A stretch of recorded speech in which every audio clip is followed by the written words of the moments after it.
Nous allons aborder ce matin ce qu'on appelle le piège de la démobilisation. Dans certains moments de combat, quand nous sommes particulièrement préoccupés par des choses qui ne vont pas autour de nous, dans notre communauté, notre famille, notre milieu ecclésial, et qu'à cause de cela, nous sommes tentés de nous décourager et de baisser les bras, il faut nous dire la chose suivante. Quoi qu'il arrive, quelles que soient les erreurs et les fautes qui sont commises ici ou là, cela ne nous enlève rigoureusement rien. À supposer même que je vive au milieu de gens qui font des péchés mortels du matin jusqu'au soir, cela ne peut m'interdire d'aimer le Seigneur et de servir mon prochain, ni me priver d'aucun bien spirituel, ni m'empêcher de tendre à la plénitude de l'amour.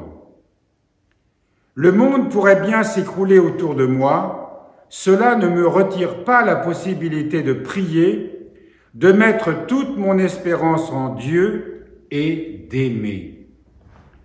Je ne dis pas qu'il faille nous enfermer dans une tour d'ivoire et de devenir complètement indifférents à ce qui se passe autour de nous, ou rester toujours passifs. Quand il y a des problèmes dans notre milieu de vie, nous devons bien sûr désirer qu'ils se résolvent et discerner ce que Dieu nous demande. Dois-je intervenir? Ai-je la possibilité réelle et concrète de faire quelque chose? Si oui, ce serait un péché par omission de ne rien faire.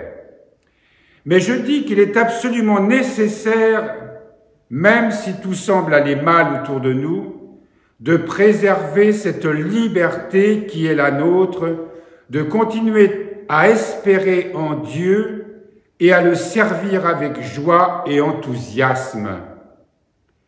En effet, le démon cherche souvent à nous décourager, à nous démobiliser et à nous faire perdre notre joie de servir le Seigneur. Et un des moyens privilégiés qu'il utilise pour cela est de nous rendre inquiets de tout ce qui ne va pas autour de nous. Supposons que je fasse partie d'une communauté. Le démon, pour me faire perdre tout dynamisme et toute énergie spirituelle, s'arrangera pour que je remarque une multitude de choses négatives dans ma communauté, les attitudes injustes des responsables ou des frères et sœurs, leurs erreurs, leur manque de ferveur, leurs fautes parfois graves, etc. Cela va faire tomber sur moi un poids d'inquiétude, d'insécurité, de tristesse, de découragement qui fait que, peu à peu, mon propre élan spirituel va s'en trouver atteint. À quoi sert-il de faire des efforts pour prier, pour être généreux, alors qu'il y a tous ces problèmes dans ma communauté? Et on a vite fait ainsi de s'attiédir. Il faut discerner cette tentation et y réagir en disant « Quoi qu'il arrive, je n'ai rien à perdre ». Je dois garder ma ferveur, continuer à aimer Dieu et à prier de tout mon cœur et à aimer les personnes avec qui je vis, même si je ne sais pas ce qu'il adviendra de cette situation. Je ne perds pas mon temps et je ne me trompe pas en essayant d'aimer au quotidien. Cet amour ne sera jamais vain. Là où il n'y a pas d'amour, mettez de l'amour et vous récolterez de l'amour, dit saint Jean de la Croix. On minimise le rôle du diable dans cette histoire. On se laisse souvent manipuler parce qu'il sait très bien comment on fonctionne. Il nous connaît bien mieux que nous. Et il profitera toujours de nos fragilités, de nos faiblesses, pour provoquer en nous justement ces questions, ces soucis, ces inquiétudes, ces angoisses et les réactions évidemment qui vont avec. Nous avons entendu dans l'évangile de ce matin ce passage de Marthe qui s'agite au service. Et là, on peut, en écoutant cet évangile, se dire, oui, mais il y a Marie qui ne fait rien, qui écoute les enseignements du Seigneur et qui laisse tomber sa sœur pendant que, voilà, on aurait tendance à penser qu'il y a d'un côté une paresseuse et de l'autre côté une pauvre sœur qui se démène et qui est obligée de se taper tout le boulot. En fait, ce qui se passe dans le cœur de Marthe, c'est pas ça. C'est la réponse de Jésus à sa question, c'est de lui dire, mais qu'est-ce qui t'agite? Quel est ce trouble qui t'envahit? Il ne lui dit pas ce qui ne va pas. Y avait-il de la jalousie? En tout cas, une inquiétude qui lui enlevait une paix intérieure, qu'elle soit justifiée ou non. Et nous devons toujours choisir de fuir ces inquiétudes en nous tournant vers le Seigneur pour aller justement sur ce qui est essentiel. Choisir la meilleure part, comme le dit cet évangile, c'est choisir toujours d'accepter ce que nous vivons paisiblement en nous tournant vers le Seigneur, parce que nous savons que ce que nous vivons est ce que nous devons vivre et pas autre chose. La lutte que nous menons contre les autres, la lutte que nous menons contre ce qui ne va pas, nous poussera irrémédiablement à perdre la paix intérieure, à nous égarer, à nous décourager et parfois même carrément à tout abandonner. Et le démon sait très bien y faire. Si nous n'avions pas cette règle en communauté, si nous n'avions pas cette règle de prière, si nous n'avions pas des entretiens réguliers, et nous savons combien il est facile de se perdre, combien il est facile de perdre nos repères spirituels et de nous égarer. Donc ce que nous entendons ce matin, c'est exactement ce que nous vivons au fil du temps. Et nous devons nous méfier du démon qui profitera toujours d'une fragilité passagère pour essayer de nous égarer. Même s'il ne peut pas nous faire tomber carrément, il va faire en sorte de nous retarder, de nous enliser en permanence dans ces tourments intérieurs. Et on perd un temps fou.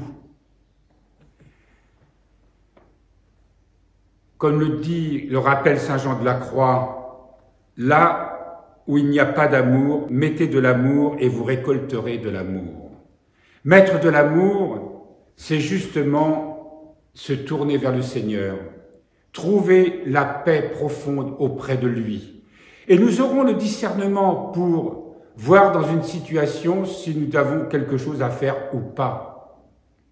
Mais tant que nous serons en opposition avec un frère, avec une sœur, lorsque nous serons rongés par l'inquiétude, par la rancune, l'amertume, il est évident que nous ne pouvons pas être dans l'amour. Ce n'est pas possible.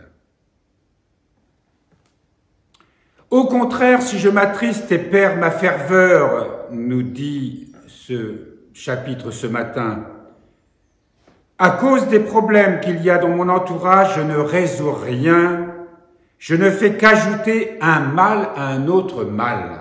Nous ajoutons un mal à un autre mal si notre attitude intérieure n'est pas bonne, n'est pas juste.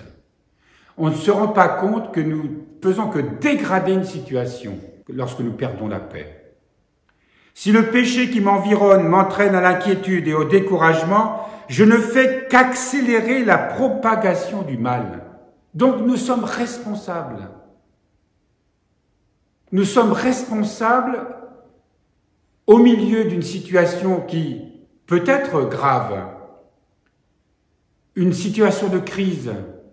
Voyez comment on s'affole, voyez comment on peut soudain faire des clans. Et le diable, derrière ça, vous pouvez être sûr qu'il est actif, parce que son but, lui, c'est de diviser, d'éclater, de faire disparaître une œuvre. Donc chacun a la responsabilité de veiller les uns sur les autres. Et quand je dis veiller les uns sur les autres, c'est à partir de cette attitude où nous allons sans cesse trouver en Dieu la force, le réconfort, la consolation, la paix et la joie quand on l'a perdu.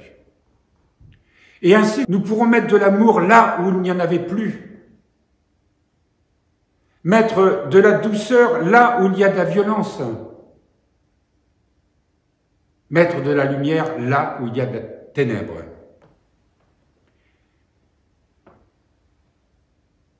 Nous ne pouvons vaincre le mal que par le bien et mettre un frein à la diffusion du péché que par la ferveur, la joie et l'espérance, en faisant qu'aujourd'hui, le bien qui est à notre portée sans nous préoccuper de ce que sera demain. Les petites choses que nous vivons au quotidien, les petites inquiétudes, les petits agacements, et quelquefois nous emportons ça pendant toute une journée, voire 2 jours, 3 jours. On ne se rend pas compte à ce moment-là que nous ne faisons que mettre un peu plus de ténèbres dans une situation.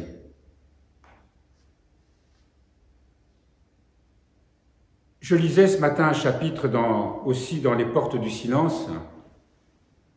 Nous oublions que tous nous incarnons, nous sommes l'image du Christ. Et si nous observons la vie du Christ, sa vie a été une vie où il a tout supporté jusqu'à la croix.